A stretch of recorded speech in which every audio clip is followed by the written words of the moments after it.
Varahi silks వారి grand festive celebrations పొందండి 10,000 రూపాయలు ఆపై కొనుగోలుపై బంగారు నాణెం ఉచితంగా. మైదానంలోకి అడుగు పెడితే స్టేడియం హోరెత్తిపోవాల్సిందే. డ్రెస్సింగ్ రూమ్ నుంచి బయటకొస్తే కెమెరా కళ్ళు కదిలిపోవాల్సిందే. ప్రపంచ క్రికెట్ చరిత్రలో కెప్టెన్ కూల్ గా వెనక ఉండే వికెట్లను గడగడలాడించే మిస్టర్ ఫినిషర్ గా పేరుగాంచిన మహేంద్ర సింగ్ ధోని ఇప్పుడు ప్యాడ్లు కట్టుకోకుండా బ్యాట్ పట్టుకోకుండా ఒక సరికొత్త లక్ష్యంతో ఆంధ్రప్రదేశ్ గడ్డపై అడుగు పెడుతూ ఉన్నారు. అసలు ధోని ఏపీకి ఎందుకు వస్తున్నారు? జనవరి 9 కోసం ఏపీ ఎదురు చూస్తూ ఉంది. ఎందుకంటే ఆ రోజు లెజెండరీ క్రికెటర్ ధోని అడుగు పెడతారు. 2 రోజుల పాటు పర్యటిస్తారు. ఆయన ఏపీకి రావడమే కాదు, ఆంధ్రప్రదేశ్ ముఖ్యమంత్రి నారా చంద్రబాబు నాయుడుతో భేటీ కానున్నారు.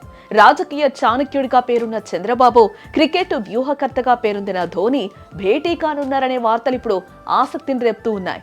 ఈ భేటీ వెనుక రహస్యం ఏంటని ఆరా తీస్తే రాష్ట్ర క్రీడా భవిష్యత్తు మార్చే మాస్టర్ ప్లాన్ ఉందని సమాచారం. ఈ దిగ్గజాల కలయిక వెనుక మాస్టర్ ప్లాన్ ఉంది.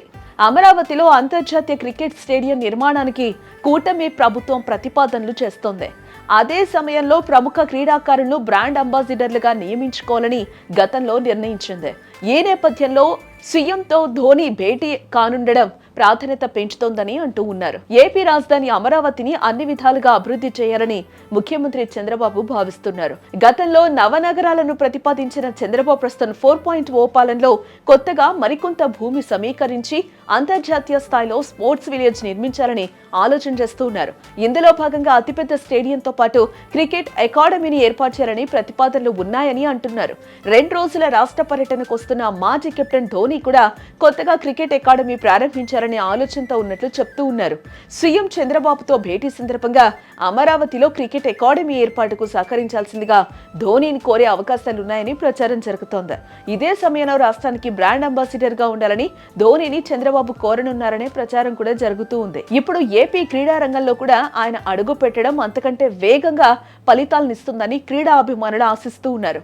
ఒకవైపు అనుభవం ఉన్న ముఖ్యమంత్రి, మరోవైపు నిబద్ధత ఉన్న క్రీడా దిగ్గజం, వీరి కలయిక ఆంధ్రప్రదేశ్ క్రికెట్ ముఖ చిత్రాన్ని మార్చేస్తుందనడంలో ఎటువంటి అతిశయోక్తి లేదు.